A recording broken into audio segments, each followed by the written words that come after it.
Welcome to the Feed Your Family Tonight podcast. Do you dread hearing the question, what's for dinner? Whether you spend your days keeping up with toddlers, running kids to after-school activities, or juggling a career and family, getting dinner on the table can be a struggle for us all. I'm Mariefiebach, a business owner, wife, and mom of 4. I'm on a mission to build stronger families one dinner at a time, and I'm here with tips, tricks, and inspiration you need to feed your family tonight. Hello, friends. Welcome to the Feed Your Family Tonight podcast, episode 156. I'm your host, Mariefiebach, and I am so happy to be here with you today because today we're talking about a very important topic, and that is that not everything has to be important. If that didn't confuse you, I'm half confused myself. But today we're going to talk about how you get to choose what is important in your home and how that can change throughout the different seasons of your life. I have so many thoughts on this subject, and later on in the episode, I'm going to tell you about a post that I read years ago that really changed my heart and how I perceived what other people were doing with their dinners. Because we live in an Instagram and Facebook world where we're getting lots of messages and we're getting lots of people's highlight reels. And sometimes we can just say, I'm not paying attention to that. And sometimes it can make us feel less than. And I am here to bring a healthy reality dose that you are doing a great job. And just because you're not doing what your neighbor or your best friend or your sister or your mom, oh my goodness, the mom guilt sometimes, is doing or how they did it does not mean that you are doing it wrong. We are all not going to be great at everything. And I have said many, many times that I can fix you dinner, but I am a terrible housekeeper. And please never ask me to help you with an English assignment. Seriously, my sister helps my children with their term papers because I am terrible at it. There's a reason I prefer podcasting over blogging, and that is because I would rather talk than have to write. And we all have different gifts and we all have different things that we're good at. And I want you to know that if you do not love to cook, you can still feed your family well. If you are not a great cook, you can still feed your family well. A while back, I had Kendra Adachi on the podcast. She calls herself the lazy genius, and she lives her life by a guiding set of principles. And one of her principles is name what matters. Now, I really like this idea because when it comes to family dinner, this is so important, and it can be really, really freeing because what matters to someone else does not have to matter to you. We all have the same goal, and that is feeding our family, but there are a lot of ways to get to the end goal, and we don't have to take the same path to getting dinner on the table. No one's path is right, and no one's path is wrong. And this is super important, is that what matters can change in different seasons of life. This past week in my home has been crazy. In my house, it is the kind of week when you look at your calendar of tightly packed commitments and hope and pray that nothing unexpected will happen. Because if one domino falls, the whole thing could just trickle down into complete chaos. It's mostly good stuff. I've got 3 girls in 2 different plays. I had a college student who was in the middle of midterm exams. My husband had a giant project at work. He was in complete survival mode at work, and that trickled down to our family being in survival mode.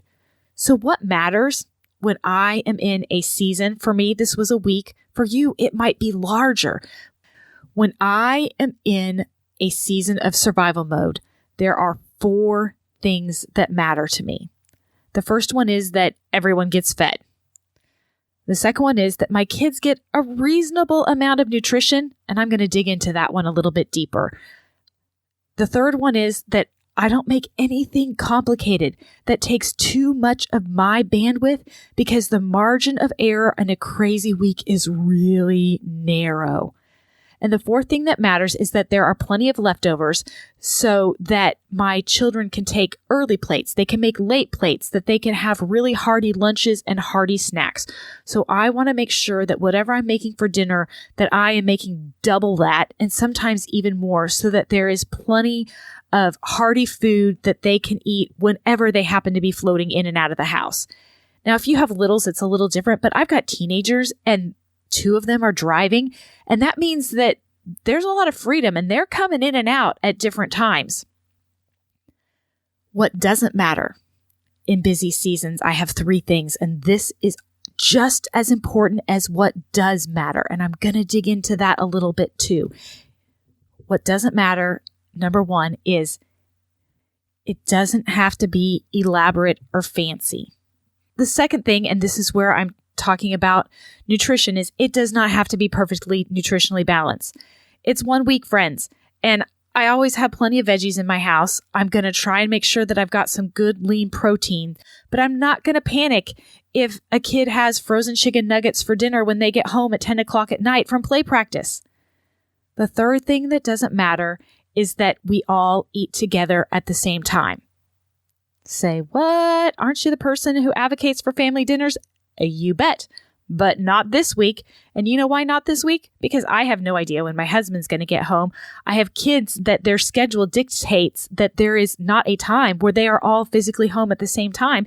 And I am not going to contrive to have a family meal at 3 o'clock in the afternoon or 10:30 p.m. at night for a week that is just crazy.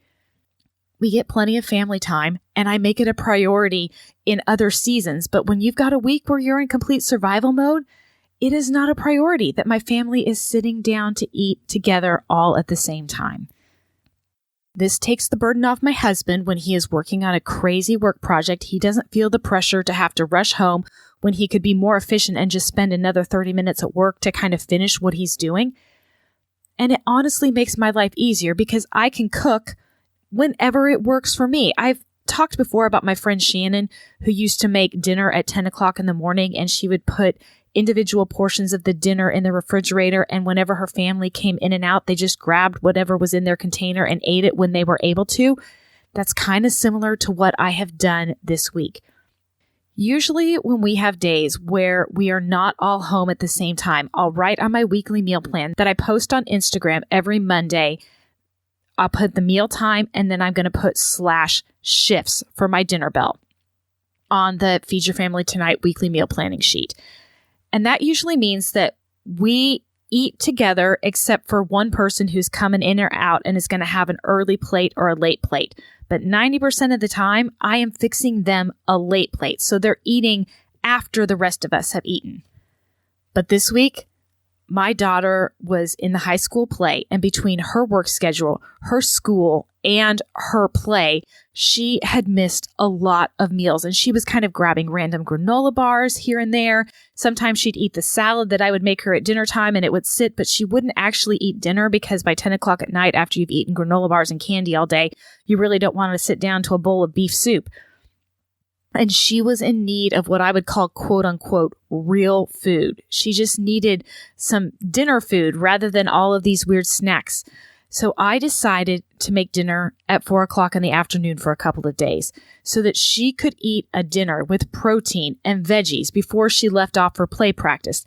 And honestly, she came back and she had some hummus and veggies and some peanut butter and bananas at 10:30 at night. We didn't eat together the entire week. And I was okay with that. Now, again, I don't want this to become a habit, but it's what we had to do to keep the dominoes from falling in our family this week. When you are feeding your family, what is important to you now? Are there values that you felt were important in the past that are no longer important to you, or they're not serving you in this current season?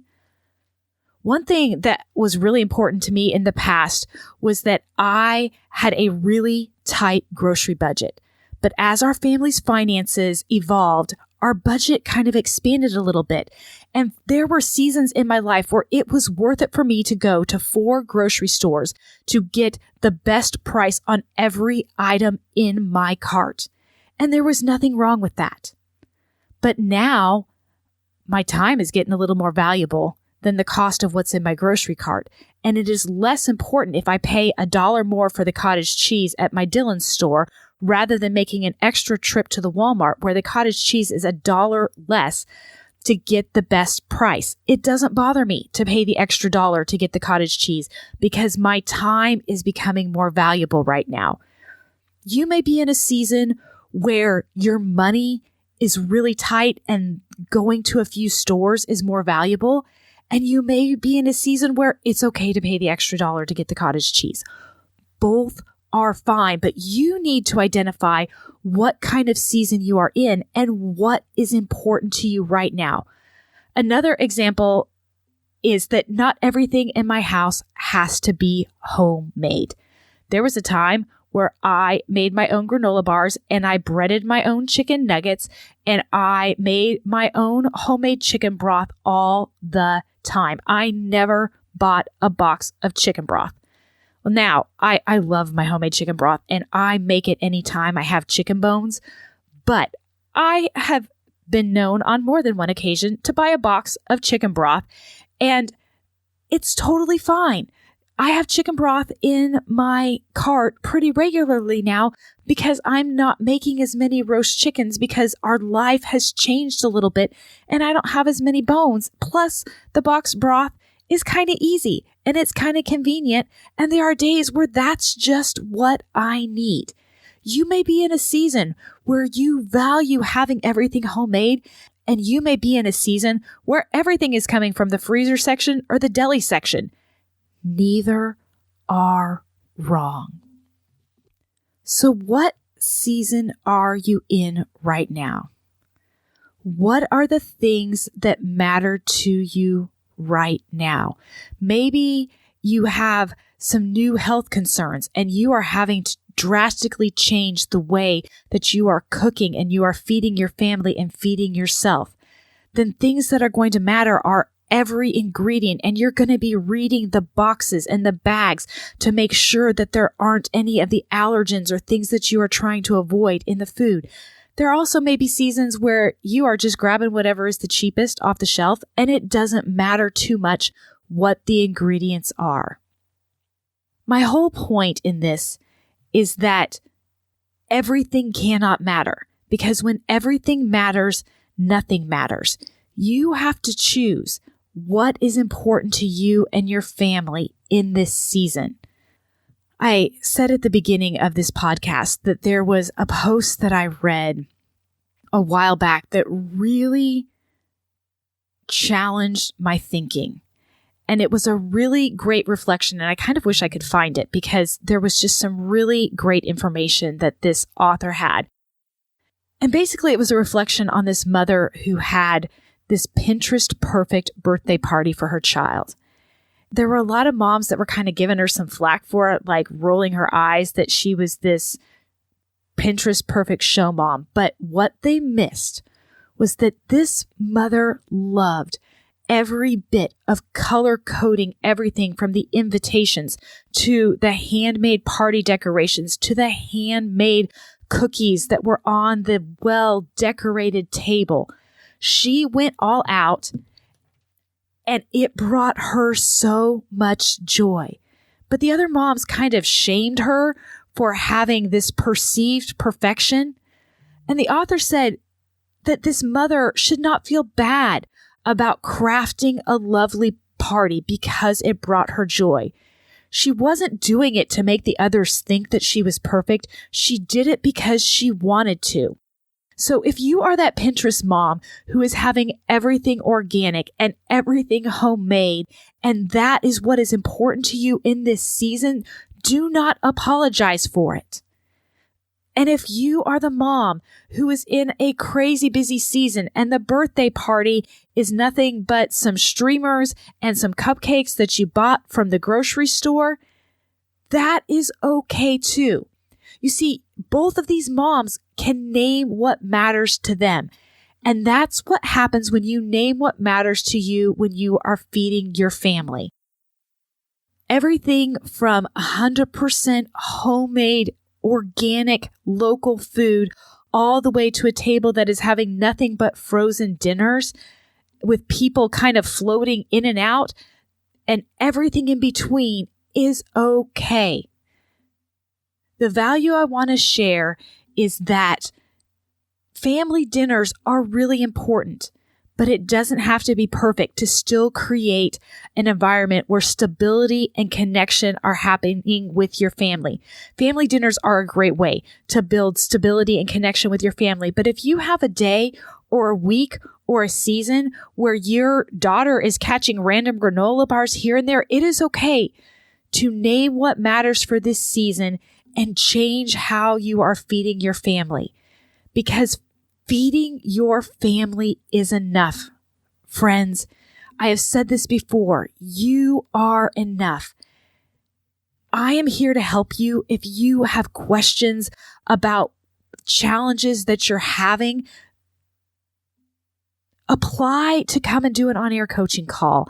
It's at feedyourfamilytonight.com/apply. I would love to talk with you about some of your challenges and help you figure out techniques that will work in the season that you are in, because different things matter at different seasons. I am so happy that I can be here to help you and walk you along the path to creating better stability and better connection with your family. And that may mean teaching you ways to cook, and it may be teaching you how to find some convenience food to make your life easier. For now, friends, I can't wait to connect with you in the Feed Your Family Tonight Facebook group. We are going to talk about what is mattering to us right now as we feed our families, and see that it's going to be different things, and that is good. Can't wait to connect with you there. For now, friends, take care.